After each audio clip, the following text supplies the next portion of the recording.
Good evening! Araw ng mga puso kahapon. And kami ngayon namin i-celebrate kasama buong pamilya. Pupunta kami ngayon sa Pier 88 Liloan para doon kami maghapunan bilang pag-celebrate sa Valentine's Day. Pero bago yan, naghanda muna kami. Hinahanda namin yung mga dadalhin at syempre yung mga pagkain. Nag-close na din kami sa store ng maaga. At ito namang Boss TJ, hindi na mapakali. Atat na talaga na pumunta. Basta laag na lagi ang hisgutan. Hindi talaga ito magpapahuli. See, ready na siya at naka-helmet na. At ilang minuto na lang ay pupunta na kami. Hinihintay na lang yung ibang kapamilya. Motor lang kami doon kasi based sa narinig namin, pag magsasakyan daw, mahihirapan maghanap ng parking space kasi sa sobrang dami ng tao. Kaya tara, samahan nyo kami.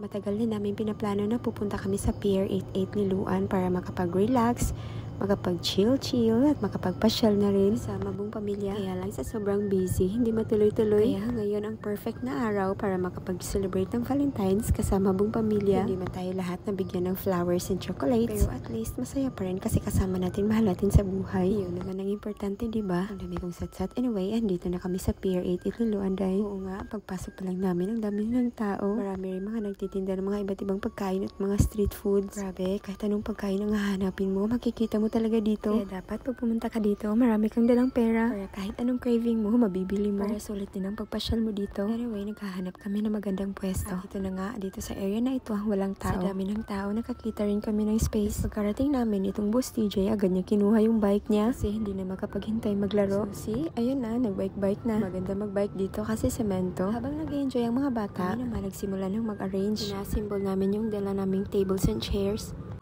Hi, Mar! Atura na surya. Ayaw dyan mo.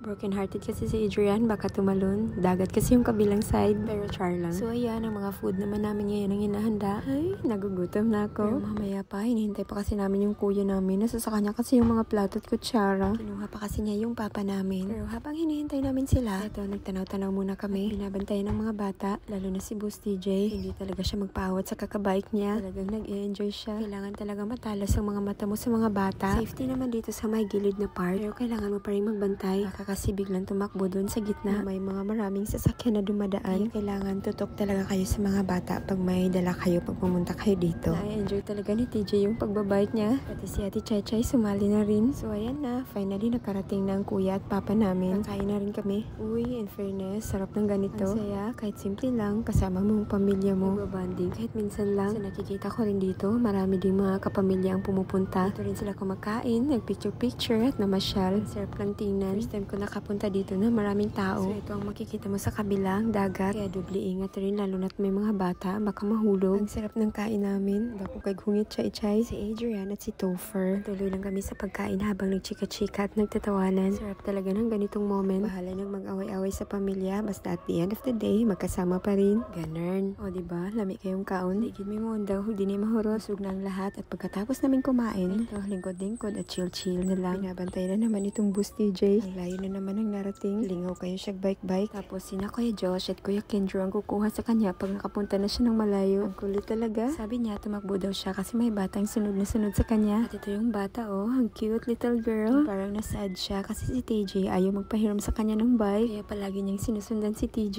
Ang cute niya. Kaya lumapit siya sa akin. Gusto rin niya daw minom ng juice. Biro nga nila si TJ na meron na daw siyang little sister. Ayun, nagalit tuloy. At umalis na yung baby papunta sa mama niya. And since umalis na yung baby, ito namang Boss TJ tuloy sa pagbabike niya. Garaon pa kayo, pinaisang tiil. So anyway, dahil naglami ang chikahan, tagay na sad. Shoutout kay Ate Lani and Madam Angie. Kulafo ang tirada, uy. Siya nga pala, ito yung view sa my left side namin, no. Daming mga motor at mga sasakyan nakapark. Ang hirap pag sasakyan yung dala ninyo, mahihirapan kayo maghanap ng parking space. Tapos ito namang part dito sa my right side. Full pack talaga kahit sang area. Kaka-amaze naman dito sa Pier 88 Liloan. Ang daming tao. Nakakatuwa kasi may suroyanan na. Perfect talaga magbanding-banding. Unang punta namin dito, hindi pa ito tapos. Tapos wala rin masyadong tao. Pero ngayon, namangha talaga ako sa dami ng tao. Dami rin mga nagtitinda. Nag-enjoy talaga kami dito. Lalo na itong Boss TJ. For sure, babalik pa kami ulit dito. So hanggang dito na lang for today's video. Uwi na kami. Bye!